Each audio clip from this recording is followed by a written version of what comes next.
Hello everyone, आप सभी का स्वागत है मेरे यूट्यूब चैनल में। देखो यार, आज हम बात करने जा रहे हैं JL50 नाम की सीरीज़ की, जो जस्ट रिसेंटली सोनी लिव पे रिलीज़ हुई है। अगर आप इस सीरीज़ को एंजॉय करना चाहते हो तो उसके लिए आपको सोनी लिव की मेंबरशिप लेनी पड़ेगी। सो आज मैं आपको इसकी कंप्लीट स्टोरी और एंडिंग के बारे में बताऊंगा, और उसी के साथ आपको ये भी बताऊंगा कि आप इस सीरीज़ में क्या क्या देख सकते हो। देखो यार, ये जो कंप्लीट सीरीज़ है ये साइंस फिक्शन सीरीज़ है, और साइंस फिक्शन में ऐसा पहली बार ट्राई करना एक बहुत बड़ी बात है, जिसकी वजह से मेरे हिसाब से ये one of the best trial होगा साइंस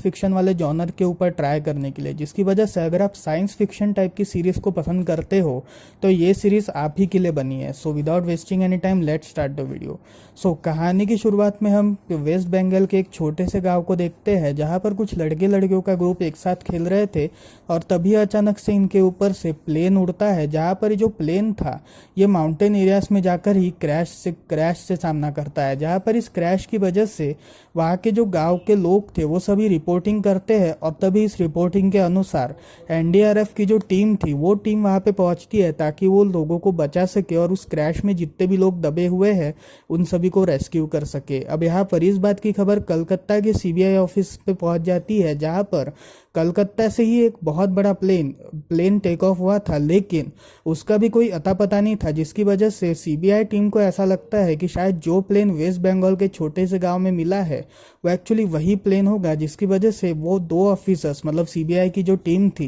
वो अपने दो ऑफिसर्स शांतनु और नौरंग, इन दोनों को उस साइट पे भेजते हैं। जहाँ पर शांतनु और नौरंग ये दोनों जब उस साइट पे जाते हैं, तब ये दोनों साइट में जाकर NDRF की जो टीम थी वो इन्हें ये कहती है कि दो सर्वाइवर्स निकले हैं, जिसमें से एक पायलट और एक पैसेंजर है, लेकिन आप जिस प्लेन की खोज कर रहे हो ये वो प्लेन नहीं है, बिकॉज जिस तरह का इसका डिजाइन है ये उस तरह का प्लेन नहीं है। जिसकी वजह से अगर आप चाहे तो इसे करीब से भी देख सकते हैं। जहां पर शांतनु और नौरंग ये दोनों जो थे ये इस प्लेन को करीब से देखते हैं, जहां पर इस प्लेन को देखने के बाद इन्हें ये बात पता चलती है कि ये प्लेन JL50 है। अब यहाँ पर JL50 की ये कहानी थी कि 35 ईयर्स पहले JL50 टेक ऑफ तो कोलकाता से हुआ था, लेकिन वो कभी वहाँ पर, मतलब जिस डेस्टिनेशन पे इनको जाना था उस डेस्टिनेशन पे कभी ये बोर्ड ही नहीं हुआ, जिसकी वजह से इसे क्रैश करार दे दिया गया, और उसी के साथ इस केस को हमेशा हमेशा के लिए बंद कर दिया गया। लेकिन 35 ईयर्स के बाद रहस्यमय तरीके से इस प्लेन की एंट्री होना एक बहुत बड़ा बात थी, जिसकी वजह से शांतनु और नौरंग ये दोनों जो थे ये दोनों काफ़ी ज़्यादा परेशान थे, और तब ये दोनों सर्वाइवर्स के, जो एक्चुअली सर्वाइवर्स इसमें बचे थे, उनके उठने का इंतजार कर रहे थे। अब यहाँ पर हम ये देखते हैं कि शांतनु जो था वो एक्चुअली इस बात पे यकीन नहीं करना चाहता था, जहाँ पर उसका ये मानना था कि ये सारी जो चीज़ें हैं ये सिर्फ एक कल्पना मात्र है, और उसे ऐसा टाइम ट्रैवल जैसी चीज़ें होना एक इम्पॉसिबल टास्क है। जिसकी वजह से वो ये डिसाइड करता है कि वो जल्दी से जल्दी इस पायलट की, मतलब अगर पायलट उठ जाए तो वो उसकी पूरी तरीके से पूरी तरीके से रिपोर्टिंग करेगा, और उसके साथ उसका पूरा स्टेटमेंट रिकॉर्ड करेगा। जहाँ पर जो पायलट, मेन को पायलट थी, उसको होश आ जाता है, जिसका नाम था पीहू, और पीहू के साथ जब शांतनु की मीटिंग होती है तब शांतनु उसे ये बताता है कि तुम अभी 2019 में हो। जहाँ पर पीहू जो थी वो ये बात सुन के काफ़ी ज़्यादा हैरान हो जाती है, और तब वो शांतनु का कॉलर पकड़कर ये कहती है कि मुझसे झूठ मत बोलो, ये 1984 ही है। जहाँ पर शांतनु जो था वो उसे समझाने की कोशिश करता है कि ये 2019 है और तुम्हें इस बात पे भरोसा करना ही पड़ेगा। जहाँ पर शांतनु जो था वो उससे मीटिंग नहीं कर पा रहा था बिकॉज ऑफ पीहू स्टेट, जिसकी वजह से शांतनु जो था वो वहाँ से चला जाता है, और तब बाकी के सबूत ढूंढना स्टार्ट करता है। जहाँ पर वो इस प्लेन के जितने भी पैसेंजर्स थे जो एक्चुअली बोर्ड कर चुके थे उन सब के बारे में इंफॉर्मेशन निकालना स्टार्ट करता है। जहाँ पर शांतनु जो था वो सबसे पहले पीहू के घर पे जाता है, मतलब जो पुराना घर था पीहू का, वहाँ पे जाता है। जहाँ पर उस घर में नए लोग शिफ्ट हो चुके थे, जिसकी वजह से वो जो नए लोग थे वो उन्हें ये कहते हैं कि यहीं पर ही, मतलब इसी घर के पास एक और घर है जहाँ पर एक बहुत बूढ़े अंकल रहते हैं, और उन्हें यहाँ के पूरे कॉलोनी के बारे में पता है। जिसकी वजह से अगर आप चाहे तो उनसे पुराने लोगों के बारे में भी पूछ सकते हैं। जहाँ पर शांतनु और नौरंग ये दोनों जब उस अंकल से बात करते हैं, तब उस अंकल का ये कहना था कि एक्चुअली घोष परिवार जो था वो यहाँ पर रहा करता था, जिसमें से उनकी जो बहू थी पीहू, वो एक्चुअली माँ बनने वाली थी, लेकिन माँ बनने के बाद उसके बेटे की मौत होने की वजह से वो काफ़ी ज़्यादा परेशान थी। और तब उनके जो हस्बैंड थे, मतलब पीहू के जो हस्बैंड थे, वो एक आर्मी ऑफिसर थे, लेकिन ड्यूरिंग सम अटैक उनकी डेथ होने की वजह से पीहू जो थी वो काफ़ी ज़्यादा परेशान थी, और JL51 की जब उसकी उड़ान भरने वाली थी उसी वक्त उसकी डेथ हो चुकी थी, जिसकी वजह से घोष परिवार जो था वो हमेशा हमेशा के लिए ये मकान को छोड़कर चला गया, जहाँ पर शांतनु जो था वो पीहू की एक फोटो मांगने की जिद करता है। और तब वो जो अंकल थे वो उन्हें एक पुरानी फोटो दिखाते हैं जो एक्चुअली पीहू और उनके बेटी की थी, जहाँ पर उस फोटो में पीहू की जो शक्ल थी वो इस पीहू से काफ़ी ज़्यादा मिलती थी, जिसकी वजह से शांतनु और भी ज़्यादा परेशान हो जाता है। और तब उसे अभी भी यही लग रहा था कि ये सब एक झूठ चल रहा है और उसे असल एक कल्पना मात्र है, जिसकी वजह से वो इस बात पर भी भरोसा नहीं करता। अब यहाँ पर शांतनु जो था वो एक और कुछ पैसेंजर से मुलाकात करता है, जिसमें प्रोफेसर दास भी शामिल थे जो एक्चुअली एक फिजिक्स के प्रोफेसर थे। और तब वो इस फ्लाइट को बोर्ड करने वाले थे, लेकिन उन्होंने अचानक से इस फ्लाइट को बोर्ड नहीं किया, जिसकी वजह से वो प्रोफेसर दास से इस बारे में बात करते हैं, जहाँ पर प्रोफेसर दास का ये कहना था कि उन्हें फोबिया होने की वजह से, मतलब उन्हें ऊंचाई का फोबिया होने की वजह से उन्होंने इस फ्लाइट को बोर्ड नहीं किया। और उसे असल इस फ्लाइट में कौन था इस बात के बारे में उन्हें भी कुछ नहीं पता, जहाँ पर शांतनु जो था वो ये डिसाइड करता है कि वो पीहू से ही सारे सवाल करेगा, जिसकी वजह से वो पीहू से मुलाकात करता है। और तब वो पीहू से ये पूछता है कि आखिर तुम यहाँ, मतलब आखिर हुआ क्या था उस वक्त, जहाँ पर पीहू से ये कहती है कि एक्चुअली जब हम प्लेन उड़ा रहे थे तभी ऑन द एयर अचानक से कोई तो भी लोग आ गए, जहाँ पर उन्होंने मेरे को पायलट को काफ़ी ज़्यादा स्टैप करके मार डाला और उसके साथ उन्होंने भी मुझे गन पॉइंट पे रख कर एक अलग डायरेक्शन पे प्लेन मुड़ाने की जिद की, जहाँ पर मुझे मजबूरन इस प्लेन को अलग डायरेक्शन में मुड़ाना पड़ा। और तभी अचानक से काफ़ी सारे टॉर्नेडोस आ चुके थे, जिसकी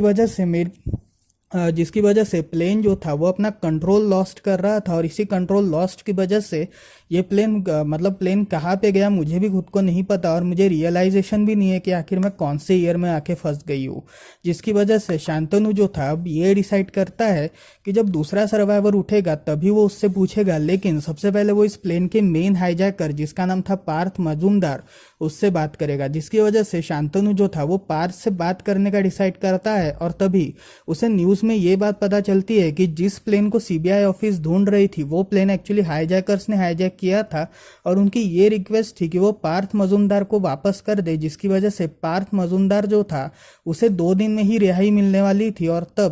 और तब शांतनु जो था वो उसकी रिहाई से पहले उससे मिलने जाता है, जहां पर पार्थ का ये कहना था कि मुझे उस प्लेन के हादसे के बारे में कुछ भी नहीं पता और उसे असल में तुम्हें कुछ भी नहीं बताने वाला, लेकिन जब मैं 3 दिन बाद यहाँ से रिहा होऊंगा तब तुम्हारे हर एक का हिसाब मैं ज़रूर चुकता करूंगा। जहाँ पर शांतनु जो था वो काफ़ी नाराज़ी से वहाँ से चले जाता है और तब अपने आप ही इस पूरे खोज को ढूंढना स्टार्ट करता है, जहाँ पर वो नौरंग के थ्रू इस पूरे फ्लाइट में जितने भी लोग बैठे थे उन सभी की लिस्ट मंगाता है, और इसी लिस्ट में प्रोफेसर मित्रा का भी नाम शामिल था। अब यहाँ पर प्रोफेसर मित्रा जो थे वो दूसरे सर्वाइवर थे जो इस प्लेन क्रैश में बच चुके थे, और जब उन्हें होश आता है तब वो अचानक से जोर जोर से हंसना स्टार्ट करते हैं, जहाँ पर उनकी जो नर्स थी वो उन्हें थोड़ा कंट्रोल में लाने की कोशिश कर रही थी, लेकिन वो जो प्रोफेसर मित्रा थे वो काफ़ी ज़्यादा हंसे जा रहे थे, जिसकी वजह से डॉक्टर्स को ये लग रहा था कि शायद से उनका मानसिक संतुलन बिगड़ चुका है, जिसकी वजह से वो उन्हें बेहोश कर देते हैं और इसकी खबर वो शांतनु को पहुंचा देते हैं। जहाँ पर शांतनु जो था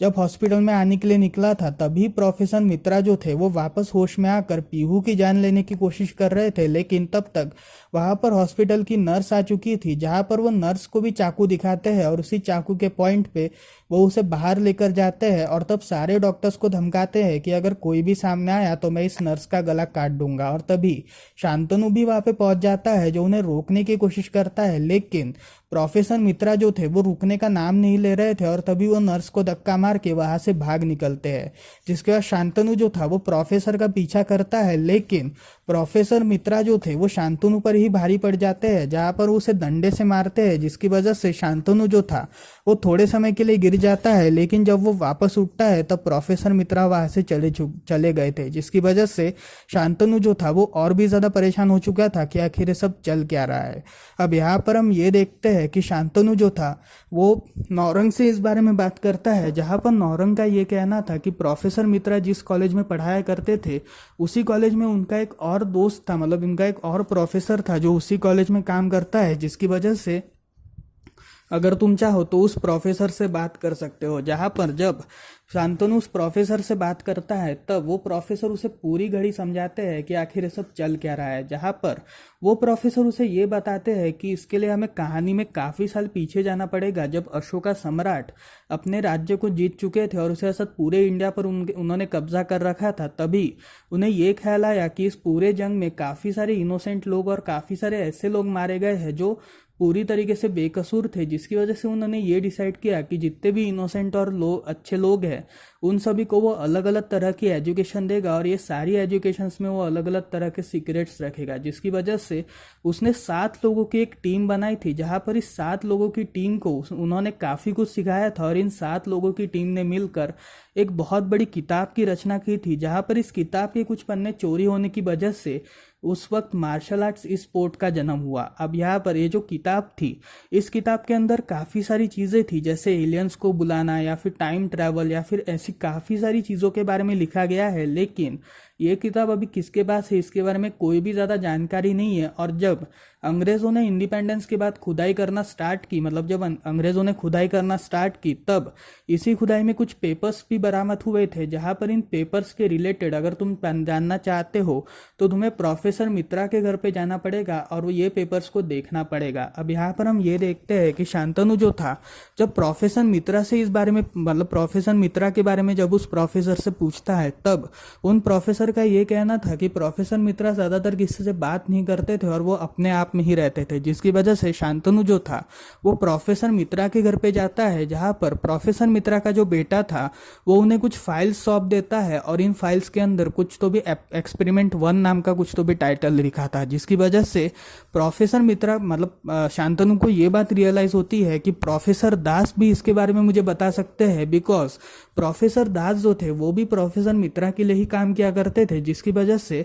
वो प्रोफेसर दास से मिलने जाता है, जहां पर प्रोफेसर दास से मिलने के बाद वो उन्हें सारी सच्चाई बताता है और कहता है कि आपने मुझसे झूठ बोला था कि आपने फ्लाइट बोर्ड नहीं करी थी, उसमें आप मतलब अपने फोबिया की वजह से नहीं बल्कि आपने जानबूझ के इस फ्लाइट को बोर्ड नहीं किया था। जहां पर प्रोफेसर दास का ये कहना था कि मैं तुम्हें सारी सच्चाई बताता हूँ, और तब वो उन्हें ये बात बताते हैं कि प्रोफेसर मित्रा के जो फादर थे वो भी एक तरह के डॉक्टर ही थे और उस वक्त वो एक टाइम ट्रेवल का डिवाइस खोज कर रहे थे। और तब इंडिया जो था वो जस्ट मतलब अभी अभी आज़ाद हुआ था, जिसकी वजह से इस पूरे टाइम में जब उन्होंने इस रिसर्च को अनेबल किया तब गवर्नमेंट ने इस पूरे रिसर्च को डिसॉल्व कर दिया था बिकॉज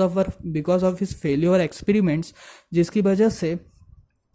वजह से ये एक्सपेरिमेंट हमेशा हमेशा के लिए डिसॉल्व हुआ। लेकिन प्रोफेसर मित्रा के जो फादर थे उन्होंने इस एक्सपेरिमेंट को वापस जारी रखा था, जहां पर इस एक्सपेरिमेंट के रिलेटेड उन्होंने काफ़ी सारे फार्मूलाज बनाए थे, लेकिन इन फार्मूलाज के बारे में किसी को भी कोई बात नहीं पता थी और उसे असद प्रोफेसर मित्रा के जो फादर थे उन्हें भी इसके बारे में कोई जानकारी नहीं थी। जिसकी वजह से बाद में जब प्रोफेसर मित्रा के फादर का प्रोजेक्ट जब हैंडल किया तब उन्होंने काफ़ी सारी मेहनत कर इस पूरे इक्वेशन को सॉल्व किया, जहां पर उन्हें यह बात पता चली कि स्पेस टाइम जो है वो एक्चुअली जैसा हम मतलब एक स्पेस टाइम को अगर एक पेपर के एग्जाम्पल से लिया जाए तो जैसे पेपर सीधा चलता है वैसे ही हमारा स्पेस टाइम चलता है, जहां पर पास्ट प्रेजेंट और फ्यूचर सीधे चलते हैं। लेकिन इस जगह पे अगर हमको पास्ट से फ्यूचर में जाना है तब 2 ही चीज़ें हो सकती है, जहां पर हमें अर्थ को रोटेट करना पड़ेगा और ये अर्थ रोटेशन में हम धीरे धीरे फ्यूचर की तरफ बढ़ते हैं और पास्ट हमारा पीछे छूट जाता है। और अगर तो हमें डायरेक्टली फ्यूचर पे जाना है तो इस स्पेस टाइम को तोड़कर ही हम फ्यूचर में जा सकते हैं, जहां पर हम हवा में, मतलब जो एटमॉस्फेयर है वहां पर काफी सारे होल्स है और ये जो वॉल्यूम होल्स है इन सारे होल्स के थ्रू ही हम टाइम ट्रैवल को बना सकते हैं। जिसकी वजह से प्रोफेसर मित्रा को ये बात पता चल गई थी कि टाइम ट्रैवल आखिर होता कैसे है, जिसकी वजह से उन्होंने ये डिसाइड किया था कि वो JL-50 नाम की एक फ्लाइट को हाईजैक करेंगे, जहां पर उसे हाईजैक करने के बाद वो इस पूरे नाटक को प्ले करेंगे और उसे ऐसा इस पूरे नाटक को प्ले करने के बाद वो टाइम ट्रैवल को करेंगे ताकि वो अपने एक्सपेरिमेंट को सक्सेसफुल बना सके। जिसकी वजह से उन्होंने पार्थ मजुमदार की हेल्प ली थी, जहां पर पार्थ जो था वो एक्चुअली प्रोफेसर मित्रा का ही एक आदमी था, जिसकी वजह से पार्थ ने उन्हें काफी सारे आदमी ऑफर किए थे और इन सारे आदमियों ने एक साथ मिलकर इस प्लेन को हाईजैक किया था, जहां पर हाईजैकिंग के दौरान ही उन्होंने टाइम ट्रैवल किया था। और ये टाइम ट्रैवल पूरा होने के बाद जब प्रोफेसर मित्रा को होश आया तब वो काफी ज्यादा खुश थे कि उनका एक्सपेरिमेंट सक्सेसफुल हो गया, जिसकी वजह से प्रोफेसर मित्रा जब तुम्हें मार कर मतलब जब तुम हॉस्पिटल से भाग भाग चुके थे तब वो मेरे घर पे आए थे, जहाँ पर मेरे घर पर आने के बाद उन्होंने मुझसे ये कहा था कि मैंने इस एक्सपेरिमेंट को सक्सेसफुली कर दिया है, बस मुझे अभी ये करना है कि मुझे पार्थ के साथ मिलकर इस पूरे एक्सपेरिमेंट को वापस करना पड़ेगा ताकि मैं इस पूरे एक्सपेरिमेंट को वापस करके एक टाइम ट्रैवलिंग डिवाइस क्रिएट कर सकूं, जिसकी वजह से अगर मैं पार्थ के साथ मिलकर इस पूरे काम को करूंगा तो शायद से और भी ज़्यादा अच्छा होगा। जिसकी वजह से प्रोफेसर दास जो थे वो शांतनु से ये कहते हैं कि प्रोफेसर मित्रा और पार्थ इन दोनों को एक साथ बिल्कुल भी नहीं मिलाना, क्योंकि अगर ये दोनों एक साथ मिल गए तो बहुत बड़ी गड़बड़ी हो जाएगी। जिसकी वजह से शांतनु जो था वो ये डिसाइड करता है कि अब वो क्या प्लान करेगा, लेकिन फिर भी उसका प्रोफेसर दास पे इतना ज़्यादा भरोसा नहीं था और तब वो ये कहता है कि आपकी कहानी सही में अच्छी थी लेकिन मुझे आपके ऊपर बिल्कुल भी भरोसा नहीं है। जहाँ पर प्रोफेसर दास का ये कहना था कि मैं तुम्हें भरोसा दिलाने के लिए मुझे 1 घंटा लगेगा और 1 घंटे में ही मैं तुम्हें पूरा भरोसा दिला सकता हूँ। जहाँ पर प्रोफेसर दास जो थे वो शांतनु के साथ मिलकर अगले दिन पीहू से मिलने जाते हैं, जहाँ पर वो पीहू से ये पूछते हैं कि आखिर तुमने फ्लाइट बोर्ड कब की थी। जहाँ पर पीहू का ये कहना था कि उसने फ्लाइट 4:30 बजे बोर्ड की थी। जहाँ पर प्रोफेसर दास शांतनु से ये कहते हैं कि अगर हम 4:30 के पहले ही टाइम ट्रैवल को पॉसिबल कर दें, मतलब जिस रूट पे पीहू ने JL-50 को उड़ाया था उसी रूट में अगर हम इसी प्लेन को मतलब दूसरे प्लेन को वापस ले जाए तो शायद से टाइम ट्रैवल पॉसिबल हो सकता है और हम वक्त से पीछे जा सकते हैं, जहाँ पर हम 1984 में पहुंच सकते हैं। और तब पीहू जो थी वो अगले दिन अपने फ्लाइट में वापस आ जाती है, जहाँ पर वो एक छोटा सा प्लेन जिसमें प्रोफेसर दास, शांतनु और उसके साथ पीहू ये तीनों जो लोग थे ये तीनों लोग उसी डायरेक्शन में जाते हैं जिस डायरेक्शन में JL-50 को ले जाया गया था। और तभी इसी डायरेक्शन में उसे वापस वही टर्नेडो दिखते हैं जो टर्नेडो उसे काफ़ी साल मतलब 35 साल पहले दिखे थे। और इसी टर्नेडोस के थ्रू ये सभी लोग 1984 में पहुंच जाते हैं, जहां पर 1984 में पहुंचने के बाद वहां पर उन्हें एक रात गुजारनी थी और इस एक रात के दौरान शांतनु जो था वो अपने ऑर्फनेज में जाता है। एक्चुअली शांतनु के पेरेंट्स जो थे उन्होंने बचपन में ही उसे ऑर्फनेज में छोड़ दिया था, जहां पर उसे ऑर्फनेज में छोड़ने के बाद वो लोग वहाँ से चले गए थे, जिसकी वजह से वो अपने एक्चुअल पेरेंट्स को देखना चाहता था। जहाँ पे वो उसी वक्त उस ऑर्फनेज में जाता है जिस वक्त उसे उस ऑर्फनेज में छोड़ा गया था। और तब वो वहाँ की वार्डन से अब ये पूछता है कि क्या आपके यहाँ पर कोई बच्चा आया था क्या, जहाँ पर उस वार्डन का ये कहना था कि आज तो किसी भी बच्चे की एंट्री नहीं हुई। लेकिन जैसे ही शांतनु वहाँ से निकलता है तभी अचानक से एक गाड़ी वहाँ पे पहुँच जाती है, जहाँ पर ये जो गाड़ी थी ये गाड़ी से एक शख्स उतरता है और शांतनु मतलब जो छोटा वाला शांतनु था उसे वो वहीं पर ही छोड़कर वहाँ से चला जाता है। जिसके बाद शांतनु जो था उसे ये बात पता चल जाती है कि उसके एक्चुअल पेरेंट्स कौन थे। जहाँ पर हम सभी लोग ये देखते हैं कि शांतनु, पीहू और उसी के साथ साथ प्रोफेसर दास जो थे वो अगली सुबह एक कैफे में बैठे थे, जहाँ पर ये सभी लोग अपने प्लान के बारे में डिस्कस करते हैं। और तब प्रोफेसर दास का ये कहना था कि मतलब प्रोफेसर मित्रा और पार्थ मजूमदार ये दोनों फ्लाइट के 1 घंटे पहले मिलेंगे, जिसकी वजह से हमें इस 1 घंटे पहले ही इस पूरे प्लान को अंजाम देना पड़ेगा। जहां पर हम अगर इस प्लान को अंजाम देंगे तो शायद से हमें ये करना पड़ेगा कि हमें सबसे पहले पार्थ और उसके साथ प्रोफेसर मित्रा इन दोनों को रोकना पड़ेगा, क्योंकि 22 साल का जो मैं हूँ मतलब 22 साल के जो प्रोफेसर दास है वो जल्द ही गाड़ी लेकर आ जाएंगे, 4 बजे वो गाड़ी लेकर आ जाएंगे, जहाँ पर इन्हें फ्लाइट बोर्ड करने के लिए ले जाया जाएगा। जिसकी वजह से मेरे यंगर वर्जन के आने से पहले ही प्रोफेसर मित्रा का खेल खत्म करना पड़ेगा। जिसकी वजह से ये सभी लोग ये प्लान करते हैं कि कौन से गाड़ी का जुगाड़ करके ये लोग उस जगह पे पहुंचेंगे। जहाँ पर पीहू जो थी वो ये कहती है कि गाड़ी मेरे घर से मिल जाएगी, जहाँ पर मैं अपनी गाड़ी लेकर आऊंगी। और तभी पीहू जो थी वो अपनी गाड़ी लेने के लिए अपने घर पे जाती है, जहाँ पर वो अपने मॉम से थोड़ा बातें करती है। और तब वो अपनी गाड़ी ले जाकर शांतनु और उसके साथ प्रोफेसर दास इन दोनों को बिठाती है। अब यहाँ पर शांतनु जो था जब उस गाड़ी को देखता है तब वो काफ़ी ज़्यादा हैरान होता है, जहाँ पर वो जो गाड़ी थी वो वही सिमिलर गाड़ी थी जो कल रात को आई थी जब वो बचपन के शांतनु को छोड़ने गई थी, ये वही गाड़ी थी। और ये गाड़ी को देख के शांतनु काफ़ी ज़्यादा हैरान होता है, जहाँ पर वो पीहू से ये पूछता है कि क्या तुम्हारा बच्चा मारा गया था क्या। जहाँ पर पीहू ने ये कहा था कि मेरे माँ ने मुझे ये बताया कि मेरे बेटे की मौत हुई थी और मुझे उसके बारे में कुछ भी नहीं पता। जिसकी वजह से शांतनु को ये रियलाइजेशन हो जाती है कि जो पीहू अब तक हमें दिख रही थी वो और कोई नहीं बल्कि शांतनु की माँ ही है। जिसकी वजह से जिसकी वजह से शांतनु जो था वो काफ़ी ज़्यादा इमोशनल हो जाता है, लेकिन ये वक्त इमोशनल होने का नहीं था, जिसकी वजह से शांतनु और प्रोफेसर दास ये उस जगह पे पहुंचते हैं जिस जगह पे प्रोफेसर मित्रा और पार्थ मिलने वाले थे। अब यहाँ पर इस जगह पे जाने के बाद शांतनु जो था वो गोलीबारी करना स्टार्ट करता है, जिसमें पार्थ की डेथ हो जाती है। और तब प्रोफेसर मित्रा जब उसे मारने जाते हैं, तभी प्रोफेसर दास जो थे वो पार्थ की गन लेकर प्रोफेसर मित्रा को शूट कर देते हैं, जहां पर इस शूटिंग में प्रोफेसर मित्रा की डेथ हो जाती है। अब यहाँ पर प्रोफेसर मित्रा की डेथ के बाद ये जो सारे टाइम ट्रैवल के पेपर्स थे, इन सभी को शांतनु जलाने की फिराक में था, लेकिन प्रोफेसर दास का ये कहना था कि तुम इसे नहीं जलाओगे, क्योंकि मैं इतने सालों से इसी प्रोजेक्ट का तो वेट कर रहा था। इसी वजह से मैंने 2 बार प्रोफेसर मित्रा की डेथ मतलब प्रोफेसर मित्रा को मैंने 2 बार मारा। मैंने एक्चुअली तुमसे झूठ बोला था कि प्रोफेसर मित्रा मुझसे मिलने तो आए थे, लेकिन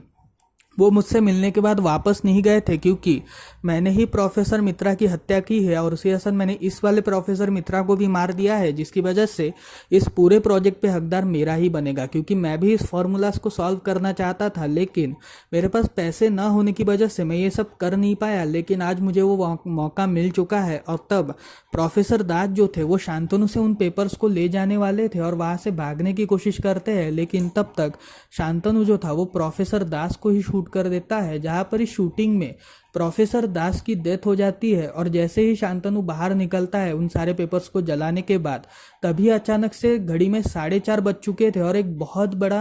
एक बहुत गहरी आवाज़ शांतनु, पीहू और उसके साथ प्रोफेसर दास इन तीनों को सुनाई देती है, जहां पर शांतनु जो था वो पास में आकर पीहू से ये कहता है कि जल्दी से जल्दी उस ऑर्फनेज में, जिस ऑर्फनेज में शांतनु को रखा गया था, उस ऑर्फनेज में जाकर उस बच्चे को अडॉप्ट कर लो, क्योंकि वो तुम्हारा ही बच्चा है। और इतना ही कहते शांतनु जो था वो अपने रियल टाइम में वापस आ चुका था। अब यहाँ पर इस थ्योरी को समझने के लिए हमें सबसे पहले ये बात माननी पड़ेगी कि प्रोफेसर दास ने कुछ समय पहले ये कहा था कि 4:30 बजे अगर इस फ्लाइट को बोर्ड किया जाए, मतलब 4:30 बजे इस फ्लाइट को अगर बोर्ड हुआ था, तो फिर इस फ्लाइट के बोर्डिंग होने के मतलब फ्लाइट के बोर्ड होते वक्त 4:30 बजे ही ये टाइम ट्रेवल पॉसिबल हुआ था, जिसकी वजह से अगर ये 4:30 के पहले तक इन्होंने अगर इस काम को पूरा नहीं किया तो ये अपने वक्त में वापस नहीं जा पाएंगे। जहां पर शांतनु जो था उसने ये 4:30 के पहले ही डॉक्टर मित्रा और उसके साथ पार्थ को मार डाला था, जिसकी वजह से ये सभी लोग वापस आ चुके थे। जहां पर शांतनु जो था वो प्रेजेंट टाइम में वापस आ चुका था। और यहीं पर ही हम पास्ट की कुछ घटनाओं को देखते हैं, जहां पर हम ये देखते हैं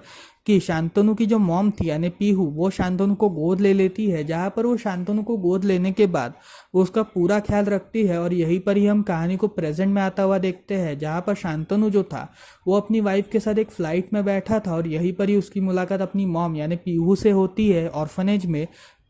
जहाँ पर वो ऑर्फनेज में कुछ गिफ्ट्स वगैरह बांट रही थी। और इसी गिफ्ट्स को बांटते वक्त शांतनु जो था वो पीहू से ये कहता है कि मतलब अपनी मॉम से ये कहता है कि मुझे कुछ सपना आया था, लेकिन वो सपना कभी सच नहीं हो सकता। और यहीं पर ही ये कंप्लीट सीरीज खत्म होती है। तो फिर आपके मन में काफ़ी सारे सवाल होंगे कि आखिर ये सब हुआ कैसे। तो मैं बता दूं कि सबसे पहले 4:30 वाला फॉर्मूला अगर मैं आपको एक्सप्लेन करूं तो मैं आपको ये बताऊंगा कि 4:30 बजे जो था, 4:30 बजे ही JL-50 जो थी वो टाइम ट्रैवल को पास ऑन करती है, जिसकी वजह से 4:30 बजे से पहले अगर इन्होंने प्रोफेसर मित्रा को नहीं मारा होता तो ये अपने वक्त में वापस तो आ जाते, लेकिन प्रोफेसर मित्रा की डेथ नहीं होती, जिसकी वजह से अगर प्रोफेसर मित्रा मरते ही नहीं तो शायद से प्रोफेसर मित्रा और पार्थ ये दोनों एक मिलकर एक बहुत बड़ा एक्सपेरिमेंट करते और इस एक्सपेरिमेंट में एक पूरा टाइम ट्रैवल मतलब जो ये पूरा टाइम है ये पूरी तरीके से बर्बाद हो जाता। और दूसरा सवाल कि क्या ये सब एक्चुअली शांतनु का एक तरह से सपना था, तो